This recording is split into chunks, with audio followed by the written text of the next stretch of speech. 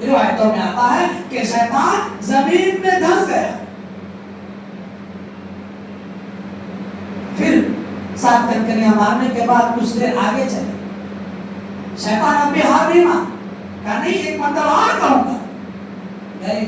بہت ایموشنل طریقے سے ابراہیم علیہ السلام کو برانگیختہ کرنا چاہا, اس امتحان میں ان کو ناکام کرنا چاہا کہ کسی بھی صورت میں اس امتحان میں ابراہیم علیہ السلام کو کامیاب نہیں ہونے دوں.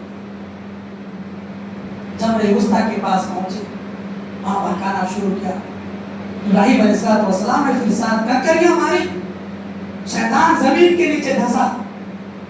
ابراہیم علیہ السلام ان کو کنکری مار کر کے پھر آگے جانے لگے. پھر تیسری مرتبہ شیطان آیا, پھر اور ایموشنل طریقے سے اور پورے جذبات کے ساتھ, پورے محبت کے ساتھ کہ بھائی میں تمہارا بہت بڑا خیر خواہ ہوں, میں بچپن سے لے کر کے اب تک تمہارے ساتھ رہا ہوں, میں دنیا کا چپا چپا گھما ہوں, تاریخ انسانیت کو میں دیکھا ہوں, لیکن آج جو تم کرنے جا رہے ہو تاریخ انسانیت میں آج تک کسی نے ایسا نہیں کیا کہ ایک باپ نے اپنے اکلوتے بیٹے کو ذبح کرنے کے لیے جا. بزرگان دوستو, اگر یہ واقعہ سچ سمجھیے قرآن کریم کے مقدس صفحات پر درج نہ ہوتا, قرآن کریم کے اندر یہ واقعہ اللہ رب العزت بیان نہ فرماتے, تو انسان کا اس پر یقین کرنا بہت مشکل. چنانچہ ابراہیم علیہ السلام نے تیسری مرتبہ شیطان کو 7 کنکریاں اور شیطان کے تمام سازشوں سے, تمام تدبیروں سے, تمام ہیلے سے انہوں نے ابراہیم علیہ السلام نے اللہ کے حکم کو پورا کرنے میں ذرہ برابر بھی کوئی کمی نہیں کی اور پھر قربان گاہ کی طرف گئے.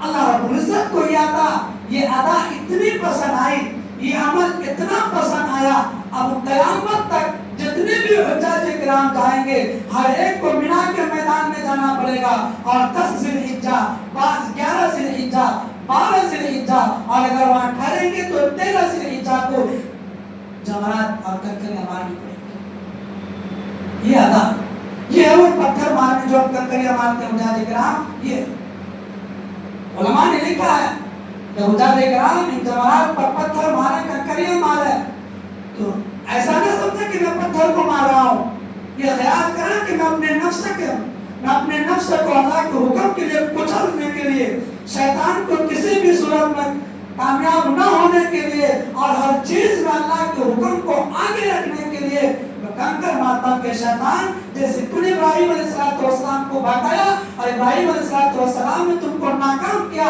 اور اللہ کے حکم پر کامیاب ہوئے, انشاءاللہ میں بھی آخری سانس تک تم کو کھلا دشمن سمجھتا ہوں, اور کبھی بھی میں اللہ کے حکم کو پورا کرنے میں پیچھے نہیں کرتا. یہ ہے ابراہیم علیہ السلام تینوں شیطان کو کنکریاں مارنے کے بعد اس جگہ پر پہنچے جہاں پہ قربانی دینی تھی.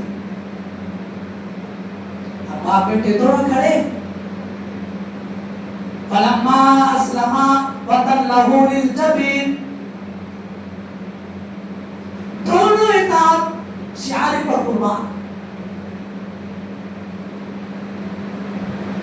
وقت تھوڑا ہے, اللہ تبارک و تعالیٰ نے ابراہیم علیہ السلام سے یہ امتحان جو لیا بہت ہی حقیقی واقعہ ہے, اور اس واقعے کو سن کر کے ہم سب کے دلوں کے اندر یہ پیدا ہونا چاہیے, یہ شوق ہونا چاہیے کہ اللہ کے حکم کے لیے اپنا جان, اپنا مال, اپنا وقت, ہر چیز قربان کرنے کے لیے دیں. بزرگان دوستو, یہ قربانی جو آنے والا ہے 12 دن کے بعد 10 ذی الحجہ سے جو شروع ہوتا ہے, اس میں ہر صاحب نصاب پر قربانی کرنا واجب ہے. اس لیے حدیث پاک کے اندر میں نے خطبہ کے اندر حدیث پڑھی, سمنوا ضحایاکم فإنها علی الصراط مطایا.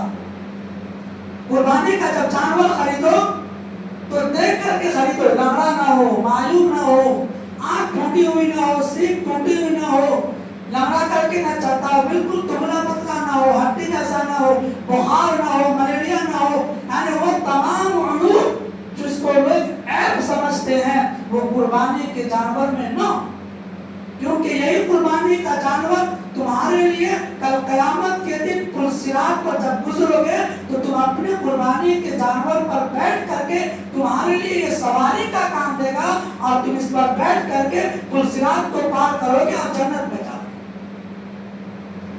اس لیے بزرگوار دوستو، قربانی اللہ نے جس کو صاحب نصاب بنایا، جس کو پیسوں کے سے نوازا، کوشش یہ کرے کہ ضرور قربانی کرے اور جب جانور کے لیے خریدنے کے لیے یا رقم جمع کرتے ہیں تو ایک نگاہ کم سے کم اپنے جانور کو دیکھیں اور نیت کریں کہ اللہ جیسے آپ نے حضرت ابراہیم علیہ السلام کی جو اپنے بیٹے کی قربانی دے رہے تھے ان کی قربانی کو قبول فرمایا، اے اللہ میں اسی نیت کے ساتھ، اسی اخلاص کے ساتھ، اسی جذبے کے ساتھ آپ کی رضامندی اور خوشنودی کے لیے اس جانور کو قربان کرتا ہوں، کہ اللہ ہماری اس قربانی کو، کہ اللہ ہماری اس ادنا سی کوشش کو قبول فرمائے۔